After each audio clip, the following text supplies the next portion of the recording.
हाँ, good morning. कल हमारा जो टॉपिक था, हम उसी टॉपिक को अभी आगे लेकर चलेंगे। ठीक है। कल के टॉपिक में हमने किस चीज़ की बात की थी? कल हम बात कर रहे थे सेंटेंस फॉर्मेशन की।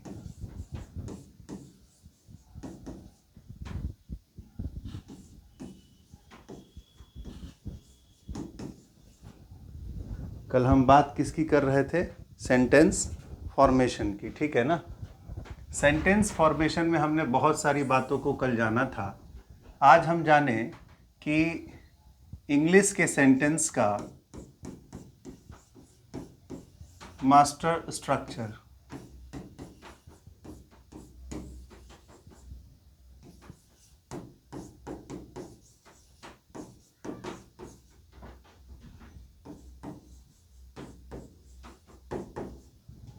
इंग्लिश के सेंटेंस का जो मास्टर स्ट्रक्चर है, हम आज उसकी तरफ होंगे कि जब हम इंग्लिश में सेंटेंस फॉर्मेशन करते हैं, सेंटेंस क्रिएशन का काम करते हैं, वाक्य निर्माण का काम करते हैं, तो मास्टर स्ट्रक्चर कुछ ना कुछ तो होगा। ये मास्टर स्ट्रक्चर है क्या? देखें हम जरा। मास्टर स्ट्रक्चर है subject, helping verb, main verb और object. Subject, helping verb, main verb और ऑब्जेक्ट। याद करिए आप, मैंने कल की ही क्लास में इस बात का जिक्र कर दिया था। कल की ही क्लास में इस बात की जिक्र हुई थी कि सेंटेंस में सब्जेक्ट का रोल कौन प्ले करेगा, इसको हम आइडेंटिफाई कैसे करेंगे, कैसे पहचानेंगे, सब्जेक्ट की भूमिका में कौन से शब्द होंगे, हेल्पिंग वर्ब्स कौन कौन से हैं, मेन वर्ब्स को कैसे हम पहचानते हैं, मेन वर्ब्स के फॉर्म क्या होते हैं, और ऑब्जेक्ट कितने तरह के हो सकते हैं, और ऑब्जेक्ट को जब हमें आइडेंटिफाई करना हो, वाक्य में हमें ऑब्जेक्ट को पहचानना हो, तो हम किस किस टूल्स का यूज़ करते हैं। ये सारी बातें हमने पिछले क्लास में जिक्र करी है। आज मैं उससे आगे की ओर हूँ। ठीक है ना। चलिए अभी हम देखते हैं कि इस स्ट्रक्चर में होता क्या है।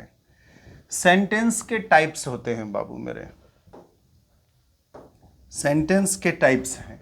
ओके, जैसे टाइप्स ऑफ सेंटेंस। अब सेंटेंस के टाइप की बात करें तो सेंटेंस हो सकता है असर्टिव सेंटेंस, होंगे आपको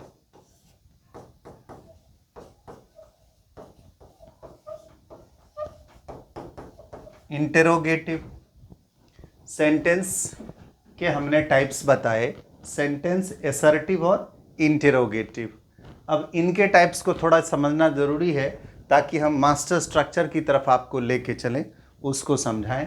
तो असर्टिव जो सेंटेंस है, असर्टिव सेंटेंस में दो तरह के सेंटेंस आते हैं। असर्टिव सेंटेंस में दो तरह के वाक्य आएंगे। कौन कौन से आएंगे? अफर्मेटिव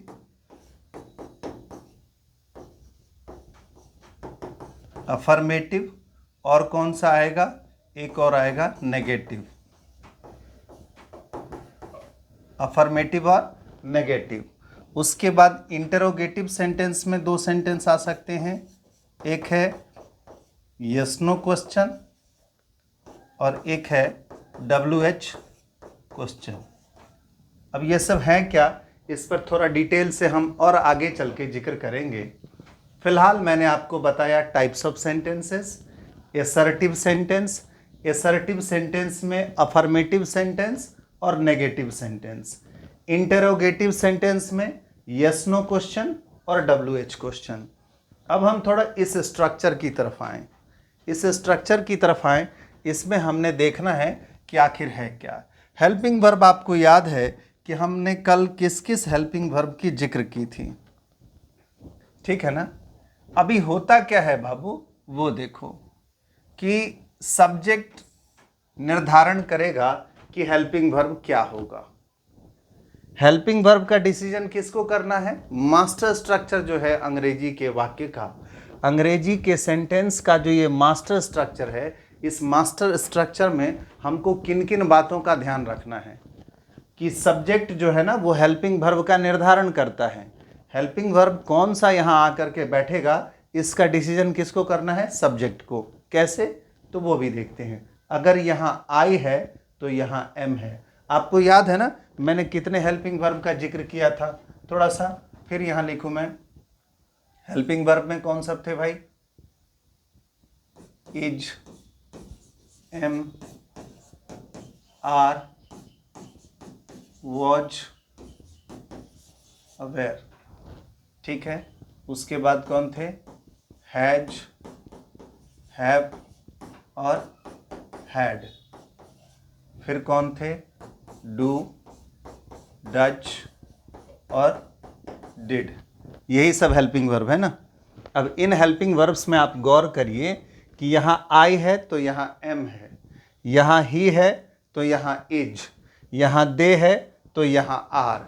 इस बात को आपने सलीके से देखा कि सब्जेक्ट हेल्पिंग वर्ब का डिसीजन करेगा, सब्जेक्ट हेल्पिंग वर्ब का निर्धारण करेगा कि यहाँ किसको बैठना है।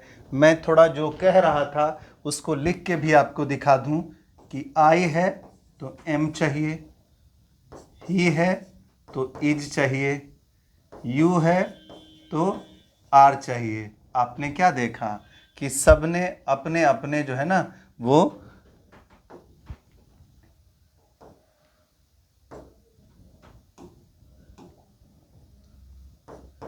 अपने अपने हेल्पिंग वर्ब का डिसीजन किया। मेन वर्ब जो है ना भाई मेरे, इसका डिसीजन हेल्पिंग वर्ब करता है। सब्जेक्ट का निर्धारण तो किया, सब्जेक्ट ने हेल्पिंग वर्ब का निर्धारण तो कर लिया। अब हेल्पिंग वर्ब का क्या काम है? हेल्पिंग वर्ब का काम है मेन वर्ब को डिसाइड करना। मैंने कल मेन वर्ब का भी जिक्र किया था, बताया था मैंने कि हिंदी वर्ड्स एंडिंग विद ना, हिंदी के शब्द जो ना से ख़त्म होते हैं उसमें एग्जाम्पल हमने रखा था पढ़ना, लिखना, खाना, दौड़ना, हंसना, चिढ़ाना। बहुत सारे शब्द हैं जिनके आखिर में ना है, तो वो सब के सब क्या थे? मेन वर्ब्स थे। उसमें थोड़े अपवाद भी हैं। अपवाद में पटना, नाना, चना, तेलंगाना।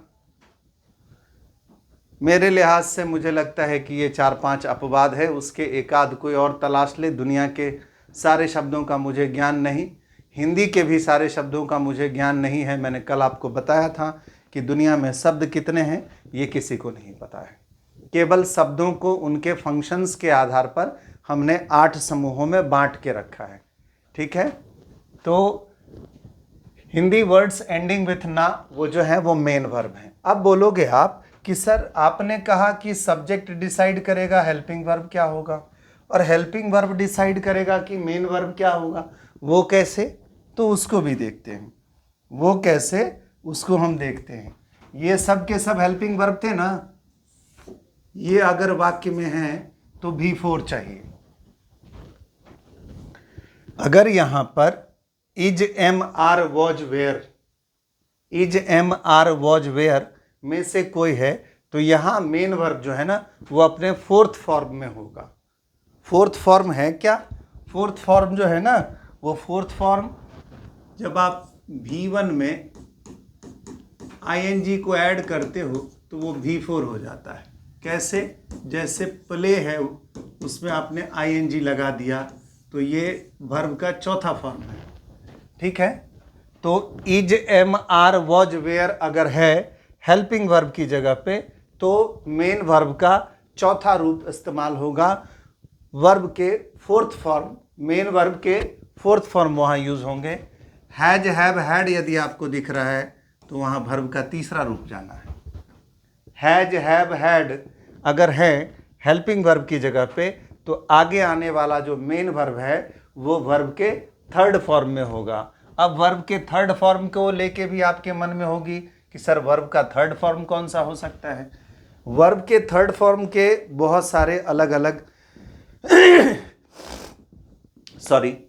वर्ब के थर्ड फॉर्म के बहुत सारे अलग अलग जो है ना वो मेथड हैं कि हम फर्स्ट फॉर्म से थर्ड फॉर्म कैसे बना लेते हैं, उसके अलग अलग है। रेगुलर वर्ब्स के अलग रूल्स हैं, इरेगुलर वर्ब्स के अलग रूल्स हैं।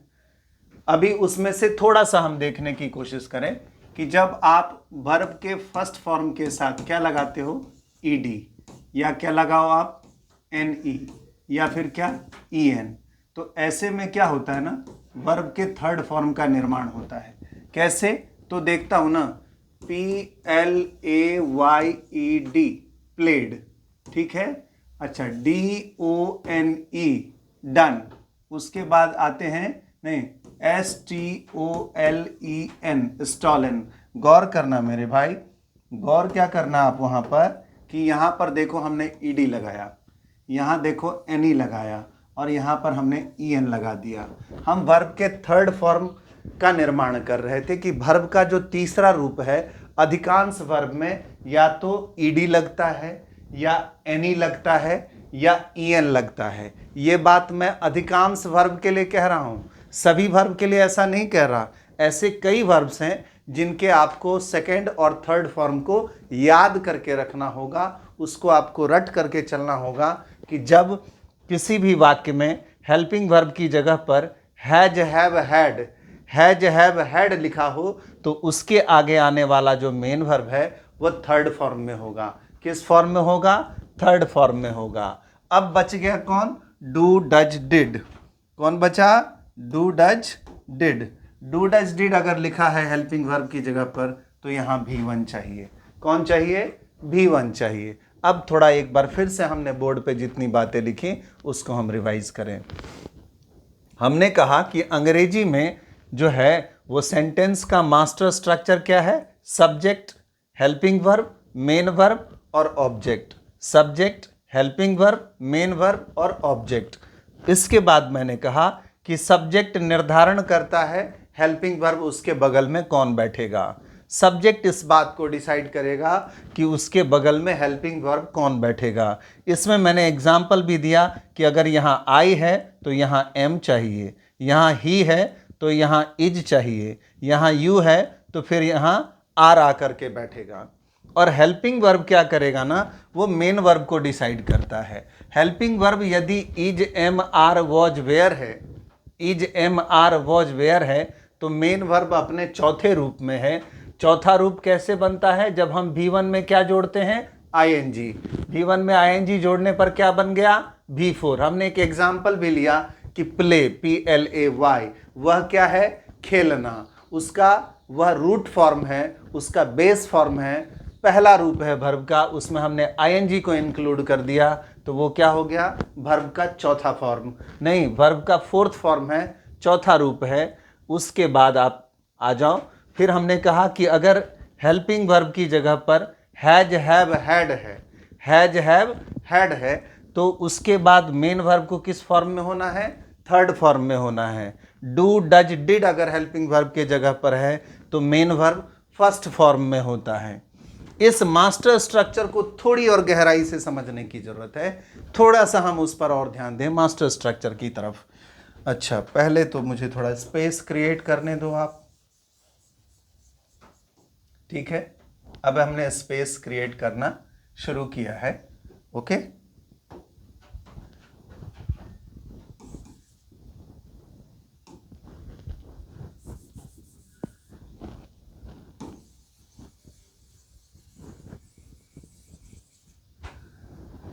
अब देखो कि यदि ये सेंटेंस जो है ना, ये जो हमने मास्टर स्ट्रक्चर लिया, ये मास्टर स्ट्रक्चर अभी हमने अफर्मेटिव का लिया। किसका लिया, अफर्मेटिव का लिया था।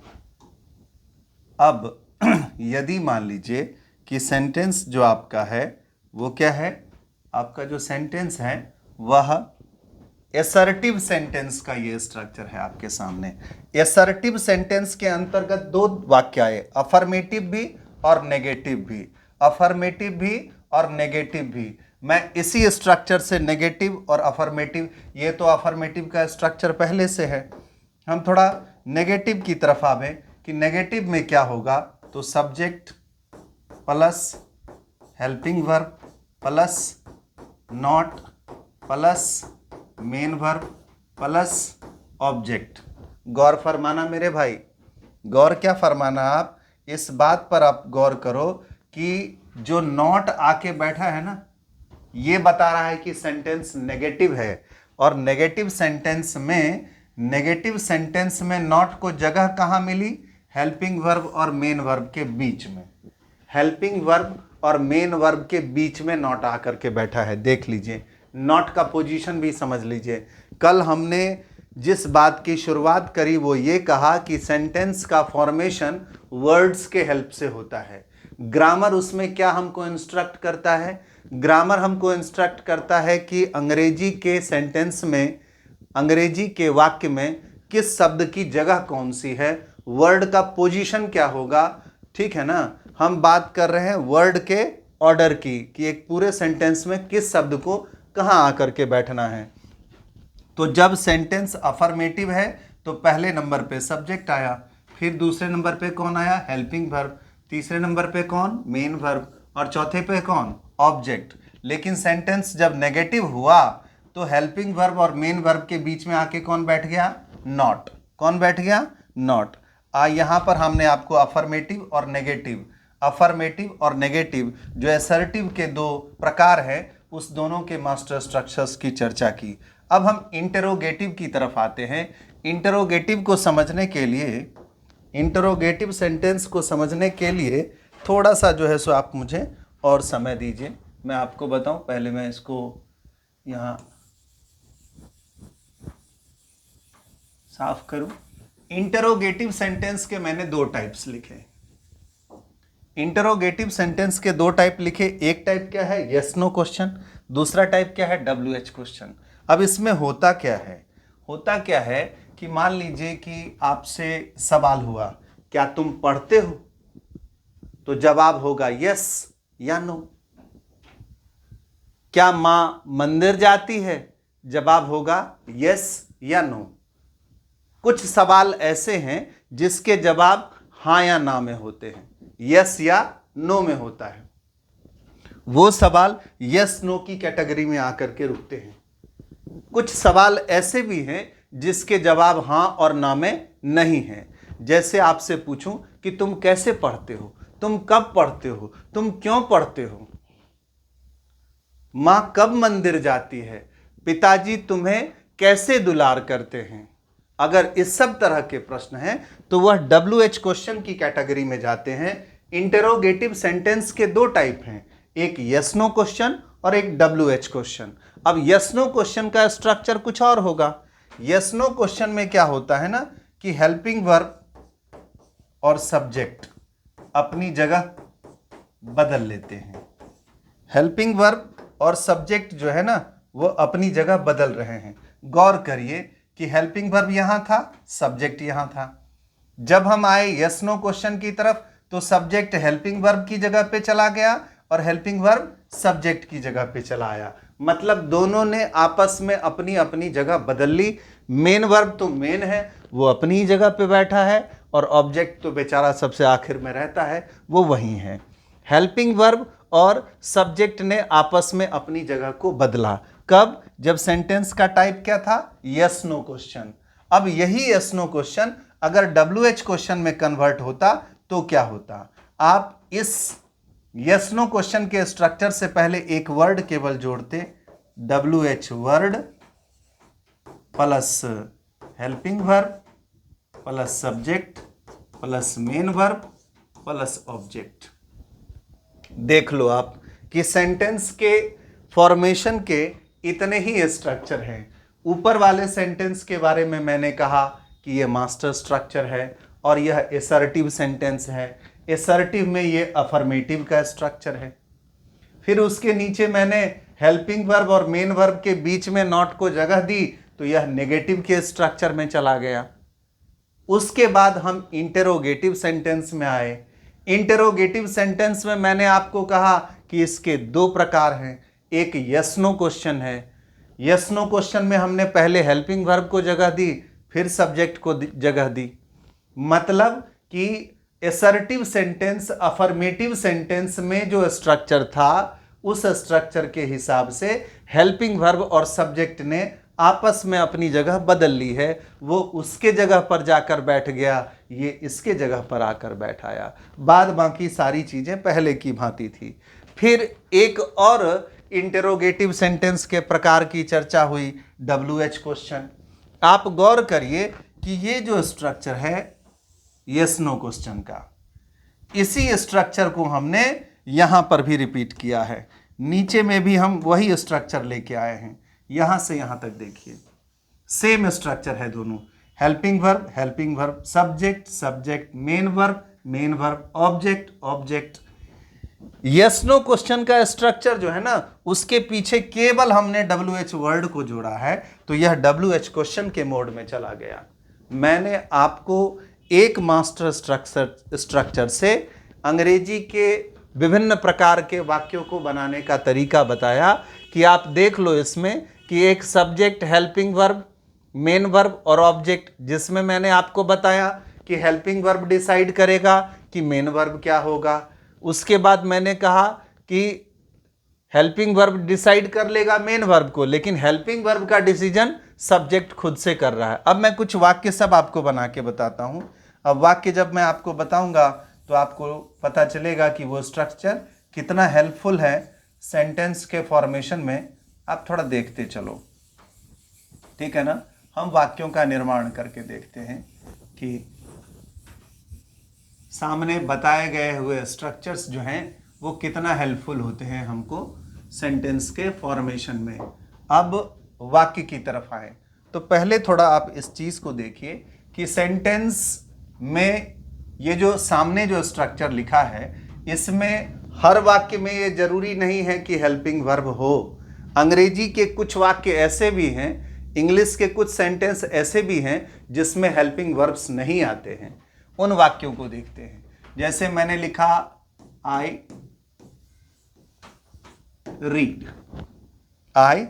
रीड, ठीक है। चलिए, उसके बाद अगला सेंटेंस लिखा आई एम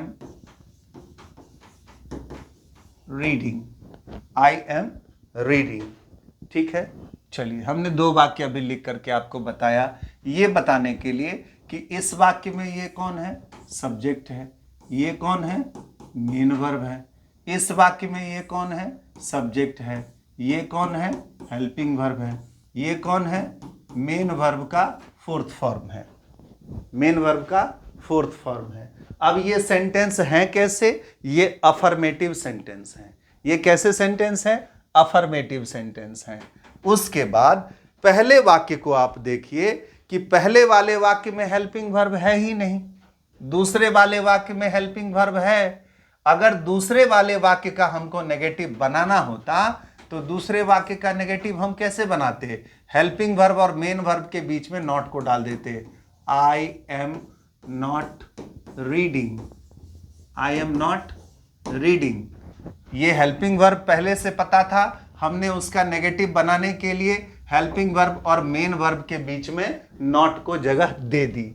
लेकिन जिस वाक्य में हेल्पिंग वर्ब है ही नहीं, असल में नेगेटिव वर्ड बिना हेल्पिंग वर्ब की सहायता के नहीं आता है, तो अभी हम इसको नेगेटिव करें कैसे, उसका भी एक फार्मूला है। उसका फार्मूला क्या है ना कि इसमें हम जाएंगे तो अगर मेन वर्ब जो है ना वो V1 हो या V5 हो, मेन वर्ब यदि V1 और V5 है तो आपको उसका नेगेटिव करने के लिए, इसका नेगेटिव करने के लिए डू चाहिए, इसका नेगेटिव करने के लिए डज चाहिए, ठीक है। तो यहाँ मेन वर्ब किस में है, V1 में है। अब V1 में है तो हम इसको लिख देते हैं क्या, आई डू नॉट रीड। अगर यही वाक्य होता कि ही प्लेज, PLAYS, तो बाबू ये मेन वर्ब था, मेन वर्ब का पांचवा रूप था। जब पांचवा फॉर्म होता है तो नेगेटिव इंट्रोगेटिव के लिए क्या चाहिए, डज चाहिए।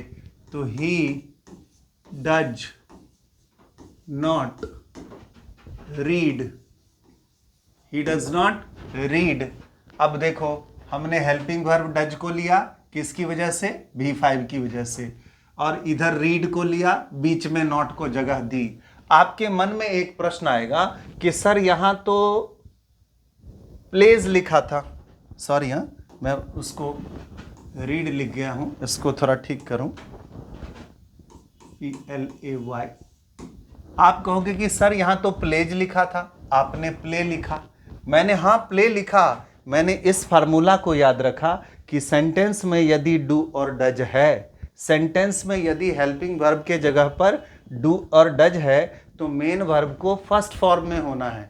मेन वर्ब को किस फॉर्म में होना है, फर्स्ट फॉर्म में होना है। देखिए यहाँ डू है तो रीड किस फॉर्म में है, फर्स्ट फॉर्म में है, और यहाँ पर जो है वो डज है तो प्ले किस फॉर्म में है, फर्स्ट फॉर्म में है। ये मैंने आपको कहा था कि हेल्पिंग वर्ब ये डिसाइड करता है कि मेन वर्ब का फॉर्म क्या होगा।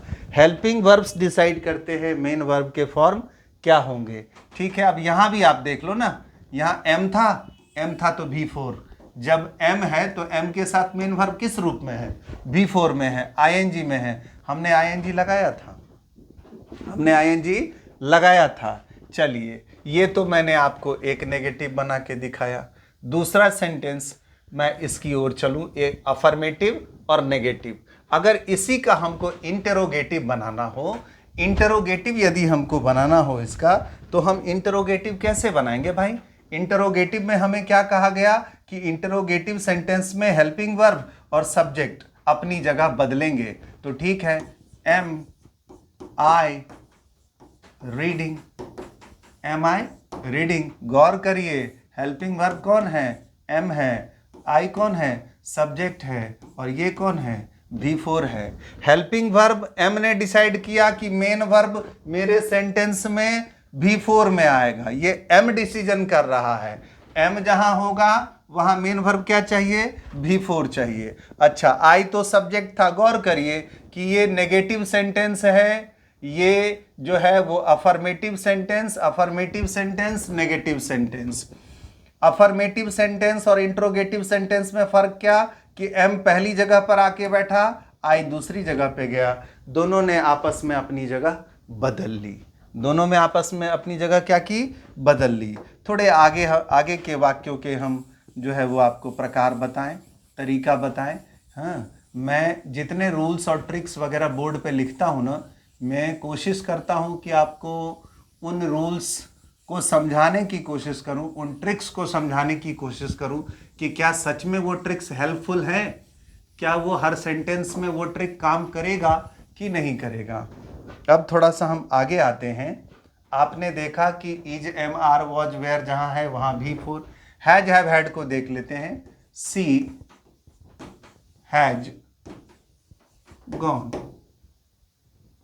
दे हैव डन देयर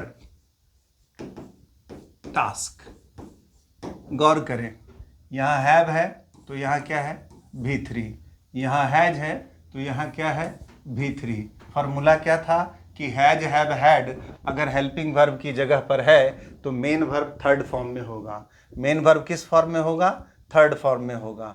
तो इस तरह से आपने डू, डज, डिड के बाद देखा क्या था, V2, और उसके बाद हैज, हैव, हैड के बाद क्या देखा, V3। Is, am, are, was, were के बाद क्या है, V4। मैं एक डिड का भी एग्जाम्पल लेना चाहता हूं। जैसे एक सेंटेंस फिर मैं देखूं जिस सेंटेंस में ना हेल्पिंग वर्ब नहीं है, जैसे दे, LEFT, लीव का V2 होता है लेफ्ट, LEAVE, इसका ये क्या है, V1, और LEFT लेफ्ट क्या है, V2। तो दे लेफ्ट। अगर सेंटेंस में आपको V2 दिख जाए ना, अगर सेंटेंस में आपको V2 दिखे तो नेगेटिव बनाने के लिए आप डिड का यूज करिए। किसका यूज करेंगे, डिड का यूज करेंगे। मुझे V2 दिख रहा है, इसका नेगेटिव कैसे बनेगा। मैंने आपको कहा कि सेंटेंस को नेगेटिव बनाना है तो बिना हेल्पिंग वर्ब के मदद के नेगेटिव सेंटेंस नहीं बन सकते। क्यों, तो जो नॉट है वो हेल्पिंग वर्ब और मेन वर्ब के बीच में आके बैठेगा। अब हम देखें कि इसको नेगेटिव हमें बनाना है, ये V2 में है। फार्मूला कह रहा है कि अगर V2 है और आपको सेंटेंस को नेगेटिव बनाना है तो डिड का यूज करिए। तो they did not leave, they did not leave. फिर तुम्हारे मन में सवाल आया कि सर यहाँ तो लेफ्ट था, आपने इसको लीव क्यों कर दिया? तो भैया यहाँ हेल्पिंग वर्ब क्या है? डिड है। और जब डिड हेल्पिंग वर्ब है तो मेन वर्ब किस में चाहिए? V1 में चाहिए। मेन वर्ब किस में चाहिए? V1 में चाहिए। बात समझ रहे ना? मास्टर स्ट्रक्चर को ध्यान करिए, फिर इस ट्रिक्स को याद रखिए, फिर आपको ये समझ में आए कि सेंटेंस में, सेंटेंस के फॉर्मेशन में कौन से वर्ड की जगह कहां पर है, किस वर्ड के आने का प्रभाव क्या होगा। सब्जेक्ट हेल्पिंग वर्ब को डिसाइड करेगा, हेल्पिंग वर्ब मेन वर्ब को डिसाइड करेगा। कौन सा सब्जेक्ट कौन सा हेल्पिंग वर्ब चूज करता है ये आपको पता होना चाहिए। कौन से हेल्पिंग वर्ब को आगे आने वाले मेन वर्ब किस फॉर्म में चाहिए, ये हेल्पिंग वर्ब का खुद का डिसीजन है। ठीक है, ये छोटा सा डोज फिर आज के लिए। आगे हम कल के क्लास में फिर आपको छोटे से प्रैक्टिस के साथ मिलेंगे। आप इन बातों को गहराई से देखिए। जब भी आपको दिक्कत हो तो आप पिछला वीडियो को भी 2 बार 3 बार देखिए, फिर नए क्लासेस को देखिए। और 1 2 3 ये नेता की गारंटी नहीं, एक टीचर की गारंटी है कि इंग्लिश आपका 0 से हीरो मोड में आएगा। आप बेसिक से एडवांस की तरफ रैपिड स्पीड में चलेंगे। जय हिंद।